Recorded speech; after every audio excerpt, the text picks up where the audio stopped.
Once in a while I go into a part of my vault that has antique rifles, older rifles that I don't shoot as much as I used to, sadly. And I came across these Stevens rifles and I thought I should show them to you because they're quite interesting. And these are made in 25 rimfire, so maybe you'll be thinking, well, how do you shoot 25 rimfire? But there are always ways of making or getting ammunition even for rimfires. What I like about the Stevens, other than the antiquity of them, is the action. They have this unique, some people say it's a tipping block, and that's probably the most accurate way to describe how they work.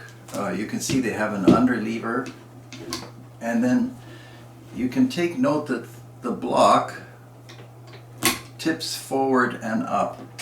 So it's a little bit different from a falling block. So if you can imagine a cartridge is in the chamber, then this block actually pushes the cartridge into the chamber. Now, unlike the 1885 Winchester, you do have to cock the hammer after the action's closed. You might not see many of these overseas, but there were thousands, tens of thousands of these rifles made. This is the Model 44, and I'll just spin it around and maybe we can focus in on the 25 rimfire. And this particular one is a target version. You can see that the barrel's half round and then octagon, and they ended it correctly at the end of the forend. And the sights are just regular iron sights, but it was equipped at one point with a tang sight, and you can see the holes back here where the tang sight on it, usually on an elevator, would have been located. I don't mind that that's gone. They're great sights, but I never got around to getting used to them. Trigger pull is excellent, but as you know, I'm not too fussy when it comes to the trigger pull. And then you can see the marking on the flats here. Again, it's hard to focus in on these kinds of things. And these are takedown rifles, and I'll show you a smaller version and a more popular version. So this was the 44, and if you take the barrel off, which is easy, you just have to take out that screw. Just take that screw out and the barrel comes off, and I'll show you how that's done on the smaller rifle. I'll set this one aside. This is the favorite, and we can probably focus in on the inscription, Stevens favorite. And those of you who are familiar with these will probably know them as 22 rimfires, but this one's in 25 rimfire. And you can see the locking shoulders here.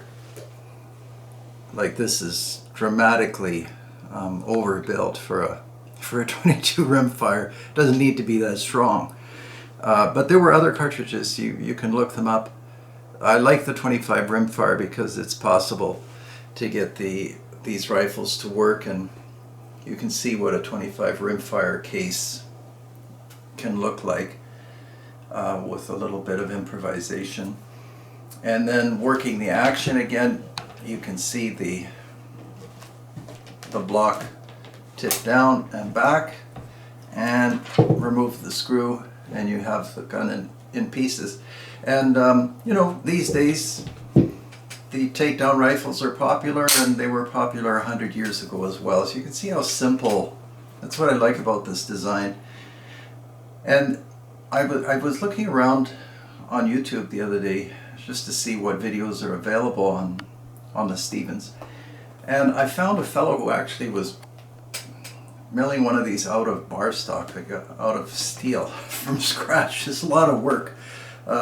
This one's in excellent shape because the 22 rimfire isn't exactly common, and for a long time, and even now, people see these guns or used to comment to me, why do you bother having them?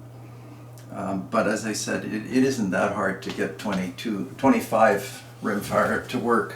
and I just wanted to show you the what typically is a nasty butt plate on the 25 rimfire is not nasty at all.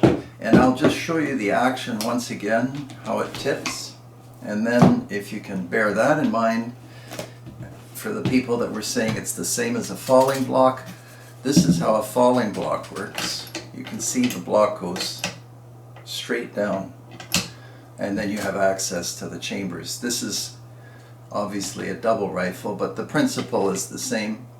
So that's a falling block, and the Stevens has that tipping block. And you can see the locking shoulders here, and then of course the hammer.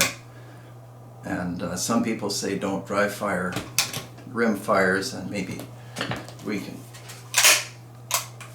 just let it down gently. So these are rifles that you may come across, and probably a lot of collectors have them. Like I said, if you can get one in 22 rimfire, a little easier to shoot than the 25 rimfire, but there are lots of other calibers that they come in.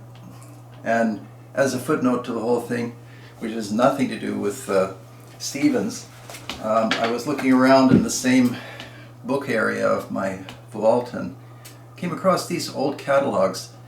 And you viewers in Germany probably are quite familiar with Kettner and Franconia. I don't know if these companies are still around, but if you can get a hold of these old catalogs, they're quite interesting. I guess Germany is a great hunting country like France, and I get a lot of messages and emails from there.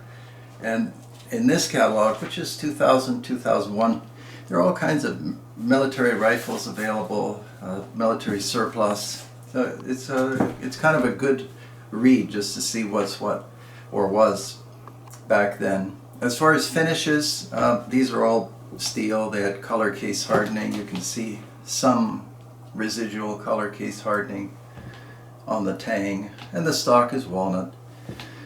Altogether, just first-class rifles, like by any measure, and in that 25 rimfire caliber, quite useful. I'm actually not sure why it isn't produced, but I suppose there just aren't enough rifles available, although I did send a couple of letters to Aguila because they reintroduced the 5mm Remington, and there must be tens of thousands of 25 rimfire handguns and rifles that people just have sitting. The bores on these are both excellent because I think they just went into closets once the ammunition became scarce. So that's a little bit of a different subject for today. Please follow me on Instagram, and if you can join me on Patreon, that's even better. And of course subscribe. I think I say that, or try to say that, almost every video. And we have some interesting guns to show you. I had many requests to review the Sako Deluxe. These are not easy to find, but this is just a lovely rifle. Again, they stopped making them because they were just, I guess, too good.